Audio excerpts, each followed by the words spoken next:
Going on, guys? Orange Swarm coming at you guys today with another video. In today's video, man, we're going to talk about day 12 of the Detroit Lions training camp review. And we got some news right out of the gate. We'll start off with some signings, all that jazz, some injuries. But they acquired wide receiver Darius Jennings.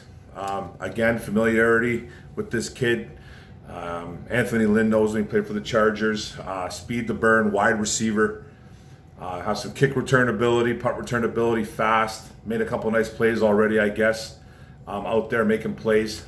So yeah, it's another guy that just got speed to burn. We got a lot of injuries going on, so I did pick someone up. Camp body. If he's a camp body, who knows? But he did lead the league, I think, in kick return or punt return average. I forget which one it was. 2018. So got a lot of speed. They also waived kicker Matthew Wright. I know there was a lot of guys out there that had kind of like that man crush going on with Matthew Wright, the kicker that they picked up out of Pittsburgh. I thought he was really going to push Randy Bullock as well too. He was awful in camp. He's been terrible in camp. They waived him and they signed kicker Zane Gonzalez, who's kicked for a few teams now. Most notably, I think Arizona. He's been in Arizona. Kicked for a couple teams though, I believe. And but now he'll be battling with Randy Bullock. It'll be Randy Bullock versus Zane Gonzalez. So what's going on there? Lions also waived running back, injured guy, and again, Michael Warren, running back they picked up, and signed running back Javon Leake, who's played for a couple teams, the Giants, maybe Washington football team, stuff like that. The running back room is thin. It's really thin. Leake is more of a guy. He's one of those Spitfire guys, good size to him, about 6'5", about 6 foot. About 6 foot, 210, 215 pounds. Speed to burn, a Spitfire player who has some return ability as well too. Did it a lot in college. Went to Maryland. Didn't get a lot of playing time at Maryland or a lot of looks, but he was primarily their kick returner. I don't think he did any punt returns at Maryland, but he's got some speed. He's got some size to him. So it's another guy that the running back room is thin. So they had to go pick up some guys. They got groin. They got a groin injury with Swift. They had Jermar Jefferson's got that low ankle injury. Just problems arising. So you got to pick up bodies, man. And we got preseason games coming, and you got to have bodies for camp. So let's just see what this kid can do. Now then, the injuries: running back Jermar Jefferson, what I talked about with that ankle. Running back Michael Warren. Didn't know what it was that was injured, but he hadn't been waived anyways. Offensive tackle Tyrell Crosby with that grade 1 hammy.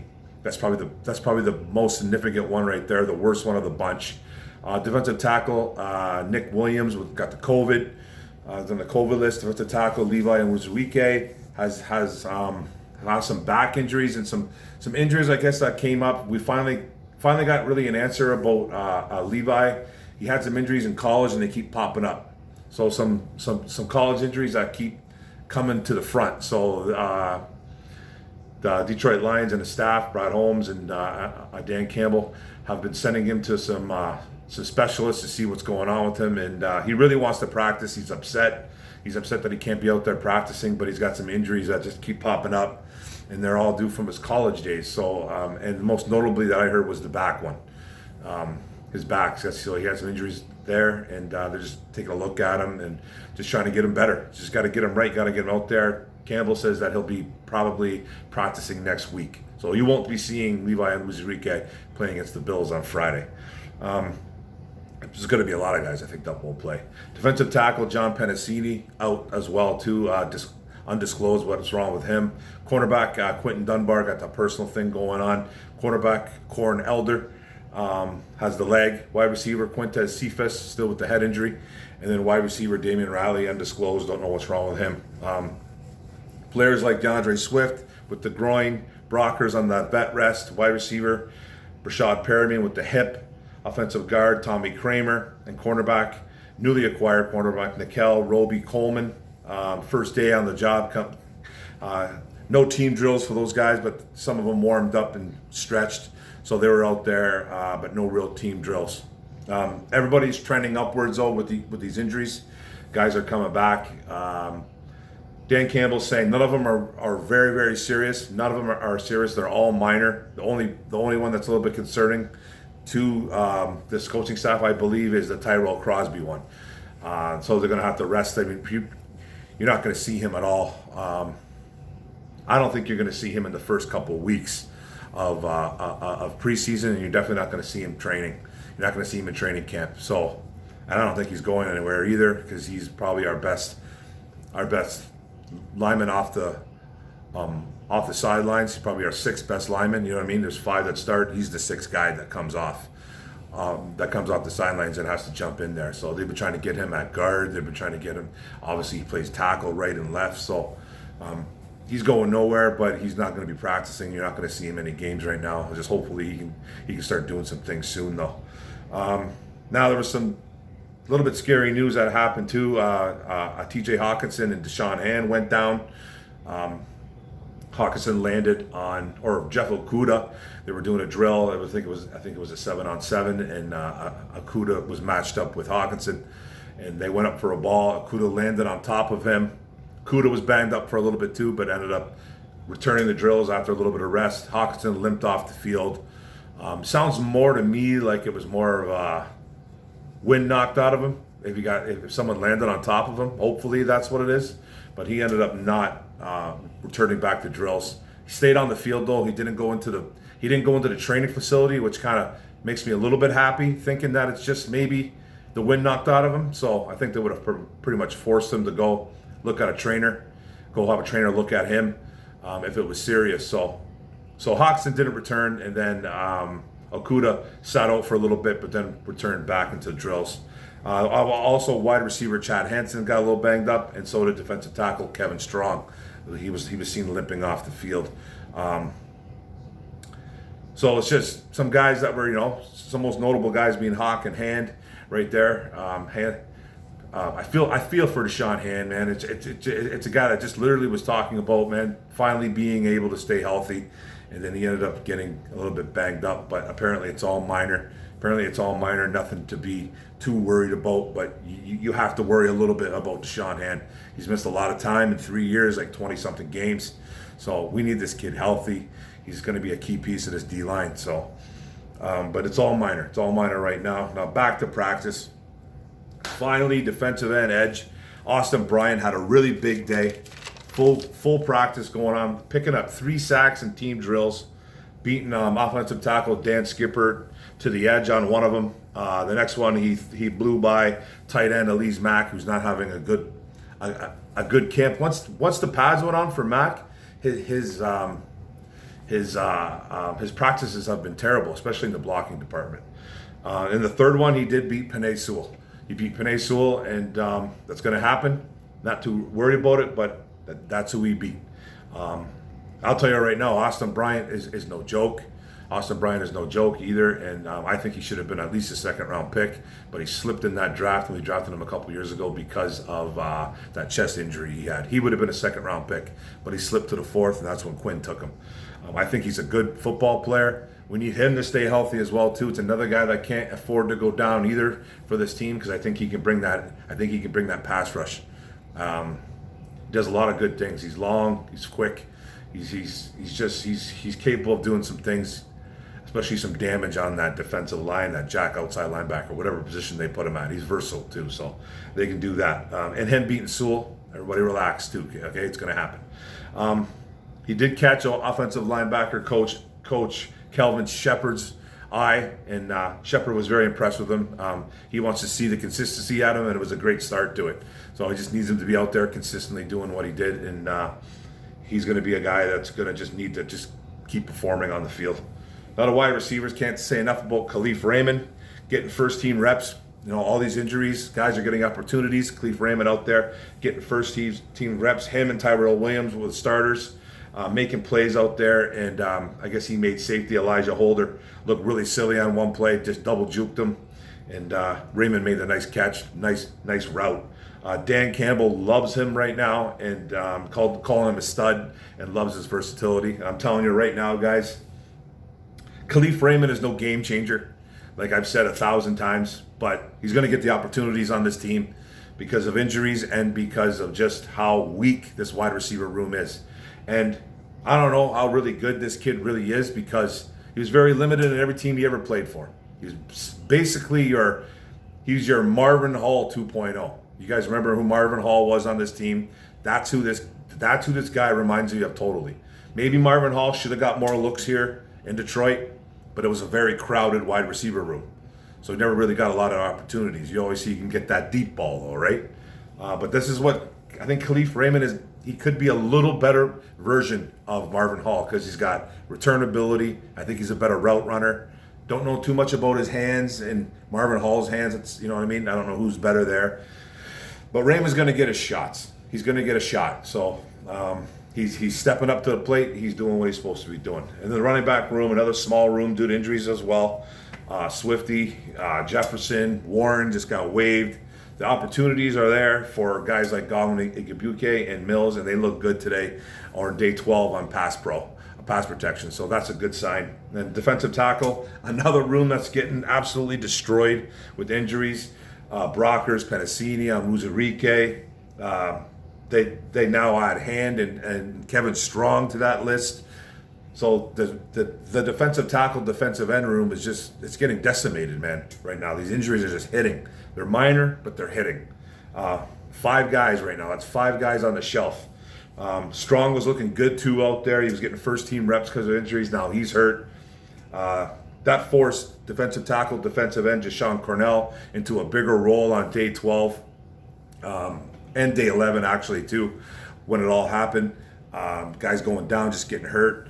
Then they had to move Trey Flowers, who's more of a defense. He's a defensive end in a 3-4, and then he's an outside linebacker switching positions. They had to move him into defensive tackle. That's how bad. That's how much they had to shuffle. That's how bad the injuries are starting to pile up. Even how minor they are. This is not what you want to do as a team. You don't want to just start shuffling guys that. Yeah, Trey Flowers can place him inside. He has before. Todd Wash has put him in there. He's done it in the past, but he's not a defensive tackle. He's really not. He has capability to do it because he's very, very strong. I guess he's one of the strongest guys on the team, Trey Flowers, from what I've heard. And you have to be pretty strong to play tackle. You got to take on 2 guys at once. Sometimes you got to have leverage. But they're moving him but they're asking him to do things that he doesn't do a whole hell of a lot. And you just got to be careful with this, man. And then you had guys like Jashawn Cornell, who was in there playing the whole practice, like not getting many rests, obviously getting a rinse, getting the water breaks, all that stuff. But they got guys going in there practicing a lot. Like they're going to have to rest these guys, and don't be surprised if they pick up more guys. Like they've already picked up guys like P.J. Johnson, Bruce Hector, Miles Brown, Michael Barnett. But let's face it, those guys are practice squad guys. Practice squad guys and or cut. That's all they are. Those guys. They're nothing more, nothing less. We're going into the season with guys like P.J. Johnson, Bruce Hector, Miles Brown, and Michael Barnett. Throw this whole season out the window. You know what I mean? Like, I don't want to jump the gun and worry about it, but you have to be a little bit concerned about it because these injuries are piling up, even how minor they are. But these guys need to stay healthy. So you got guys like Flowers moving in the inside. It's hectic. It's hectic. Don't be surprised if the Lions sign someone within a day or two, or if they sign someone today. I don't know. But the cornerback room, Elder and Dunbar out too as well. In comes new nickel cornerback, Nikel, Roby, Coleman. Moves forward to the outside, like I talked about before. He's going to be playing more of an outside role now, but he will have the versatility of moving inside as well. Ford, who has been good in camp, but he struggled in pass coverage. So bringing in Coleman, I think upgrades a little bit, at least in the inside and the nickel spot. So Coleman really hasn't practiced yet. I think he did some. He's just getting first. He's just meeting his teammates, meeting with the media. I think he had to meet with the media, just getting acclimated to the team and all that stuff. So I think he probably practiced on day 13. AJ Parker, the undrafted free agent that we picked up too, is getting a lot of looks because of injuries as well. He's making plays out there, but he's not quite finishing. And what I mean by that is that he should probably have about 3 interceptions by now. He's jumping routes. He's reading the quarterback really well, but he's dropped like 2 or 3 interceptions. But the good thing about it is that he's making plays. I do like that. At least he's knocking the ball down. It's not going through his hands and going into the wide receiver's mitts, and then he goes for a 40, 50-yard gain. At least he's doing that part where he's making plays, but he's just not quite finishing. You got to finish it with those interceptions, man. Finish it with the picks, and then he's going to make this roster. I don't know how close he is to being cut or how close he is to making this roster, but you're hearing his name a little bit more, and that is a little bit exciting, at least. After the injury scare, like I said, guys like Hawk and Okudah did sit out, but they ended up coming back in, and most notably Melifonwu, the third-round rookie that we picked up out of Syracuse, the corner, came in and replaced Jeff Okudah. And like I said before, in the past, insurance. That's what this kid is. He's nice insurance for guys that happen to go down. He's not going to start. Melifonwu will not be a starter right now, but he's going to be a guy that they're going to try to find schemes for. They're going to try to get him in games. He's going to be a matchup guy, like I said before, too. You're going to see him on tight ends. You're going to see him on bigger wide receivers. They're going to try and get him in some packages. But he's insurance for guys that go down. And he could get some time because he's obviously going to play this Friday because he's healthy. And, we got some injuries in Elder and Dunbar and stuff like that. So you're going to see some Melifonwu, but he's nice insurance. Then they went to a 1-minute drill. The first and second teams, it was 1 minute on the clock, 1:01, I guess, on the clock. No timeouts, down 2 points, starting on their own 25-yard line. It was Goff for the first team. He went a 1st and 10, 25-yard line. Ball was tipped at the line of scrimmage, almost picked off, incomplete. 2nd and 10, 25-yard line. Dump off to Jamal Williams, 4 yards, tackled inbounds. Jamal Williams got to get out of bounds. You have to get out of bounds. 3rd and 6, 29-yard line. Darren Fells for 6, tackled inbounds again. Got to get out of bounds. First down, though. 1st and 10, 35-yard line. Spiked the ball. That's what Goff did. 2nd and 10, 35-yard line. False start on Victor Bolden. Got to be smarter than that. 2nd and 15, 30-yard line. Wide receiver Khalif Raymond with a big 20-yard gain for a first down. Must have got, then, he didn't get out of bounds. 1st and 10 again, 50-yard line. They spiked the ball. 9 seconds left. 2nd and 10, desperation pass, incomplete. 2 seconds left on the clock. Attempted a long field goal. I believe it was like a 65-yarder or something like that. But it's in practice. 65, 67-yarder. What's his name? Randy Bullock missed it wide right. So from there, I'll talk about the first team, and then I'll go talk about the second team. This just goes to, and people are just going to think that I'm just being Mr. Negative again, and I'm not. But they were just talking about this on NFL Network about Jared Goff and his hesitancy to throw the ball deep, and his love of checking down and throwing the checkdowns. Now, it was one of the reasons why LA got rid of him. For some reason, he's been, I don't want to use the word, man.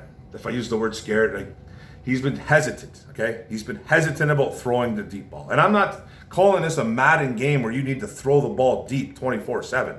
It's not that, but he's been extremely hesitant, and I'm not the only one talking about it. Every Lions beat writer has noticed it, okay? From Chris Burke to Jeff Risdon, all of them, man. Burkett, they all have.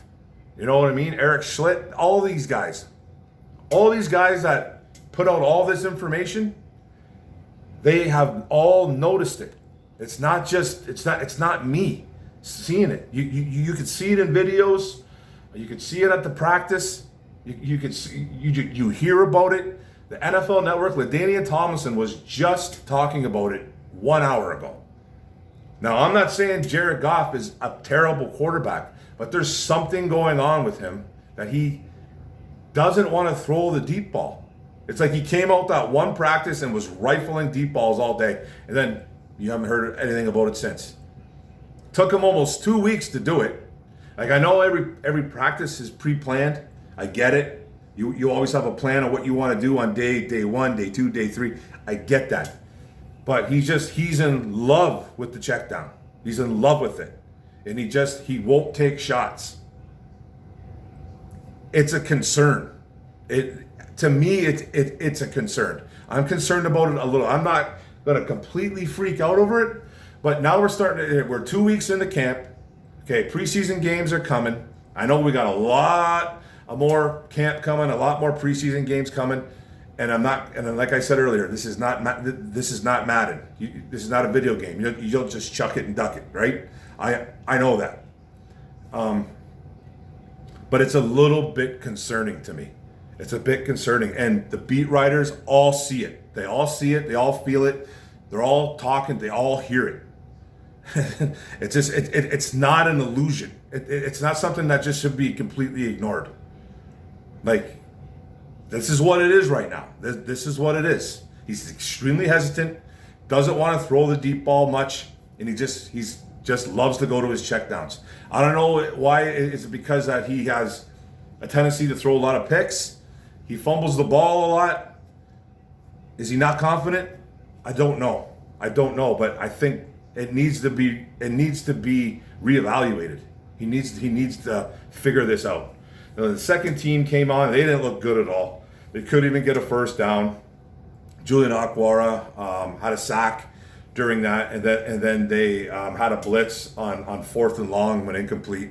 Tim Boyle just couldn't. The O-line was terrible. Apparently, he has no time.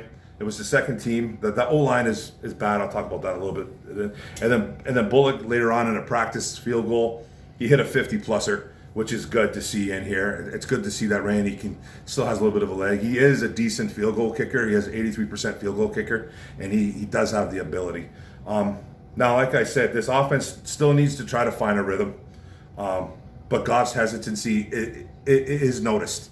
It's noticed, and it's out there, and he's just relying too much on the checkdowns. Like I said, it is early, but this is what we're seeing, and I can't sit here and report anything else. I can't sit there and tell you anything else. This is what we're seeing now. I know people are going to say calm down, and true, we should calm down a little bit, but this is what we're getting. This is what we're getting right now, and it's noticed, not just by me, not just by Johnny or Frank or Jimmy. It's noticed by every single Detroit Lions beat writer, everyone, and the NFL Network. They all say the same thing. So it's not false. They just need to figure it out. Just the days of taking shots and Matt Prater being here are gone. You know what I mean? Matt Prater kicking 55-yard field goals. We're not going to be seeing Randy Bullock doing this if he wins the job over Zane Gonzalez. I don't know. You know what I mean? I got to look at Zane's numbers. I'm not too sure. I didn't really get a chance to look at his numbers just yet.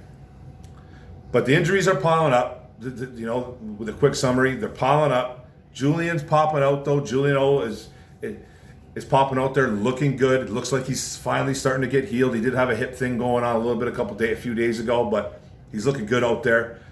Playing good against the run too, I guess. So that's really solid. No depth on the O-line at all right now. Tyrell Crosby being out is killing them, and it's really showing. It's really showing. Boyle had no time out there today in that second, third team stuff. They're just the depth needs to come back. Matt Nelson, you have Tyrell Crosby who is depth right there, but he's hurt right now. So him being out hurts. He needs to come back healthy. And then, like I said, the Raymond hype is real. He's running great routes, and his speed is legit, and he's got good hands. So that's good to hear right there. And then Hunter Thetford in this tight end 3 game that's going on right now, starting to play really well right now, blocking extremely well, playing special teams, doing things. And tight end Elise Mack, he can't block. That's one thing he can't block, and this is a big thing that the Lions want. And Dan Campbell has already came out and criticized Elise Mack already for some things, and this might be one of them. I know he's got some familiarity with Mack from the New Orleans Saints days, but if you can't do some things, you know, I thought Mack had that tight end 3 locked. It's starting to look like it's going to be up for grabs now again with Hunter Thetford in there, Brock Wright, who knows? You know what I mean? Charlie T's making noise too, so it's open. It's open right now. Elise Mack brings some receiving to his game, but he's dropped a few balls lately too, so he needs to step up. But that's the video, guys. That's the video. It was a little bit of a longer one, 24 minutes almost, 25 minutes. And don't forget to hit the subscribe button at the bottom right. Don't forget to hit the notification bell, get all my videos, and don't forget to like and comment. It's all about the likes and comments, negative, positive. Football's right around the corner. Lions play Buffalo Bills in a few days. Go Lions. Let's go. Boom.